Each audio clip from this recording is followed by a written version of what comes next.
ময়মনসিংহের ফুলবাড়িয়ায় দুর্নীতি দমন কমিশন কর্তৃক ২০২৩-২৪ অর্থ বছরে সততা সংঘের সদস্যদের মাঝে শিক্ষা উপকরণ বিতরণ অনুষ্ঠান অনুষ্ঠিত হয়েছে।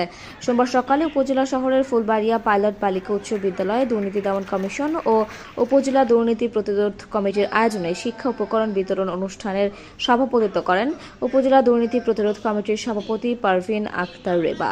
অনুষ্ঠানে আমন্ত্রিত অতিথি হিসেবে উপস্থিত ছিলেন উপজেলা মাধ্যমিক শিক্ষা কর্মকর্তা মোস্তাফিজুর রহমান ভূঁইয়া, দুর্নীতি দমন কমিশনের সমন্বিত ময়মনসিংহ জেলা কার্যালয়ের উপসহকারী পরিচালক শাহাদাত হোসেন, ফুলবাড়িয়া পাইলট বালিকা উচ্চ বিদ্যালয়ের প্রধান শিক্ষক এ.কে.এম. রুহুল আমিন, জোরবাড়িয়া বালিকা দাখিল মাদ্রাসার সুপার শাহ মোহাম্মদ ফজল বারী, উপজেলা দুর্নীতি প্রতিরোধ কমিটির সহ সভাপতি আলহাজ মোকসেদ আলী ও বীর মুক্তিযোদ্ধা আব্দুল খালেক সহ অন্যান্যরা।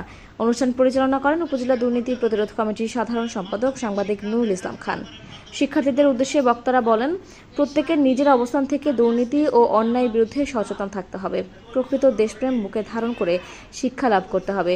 নিজেকে সৎ ও আদর্শবান নাগরিক হিসেবে দেশের জন্য নিয়োজিত করতে হবে।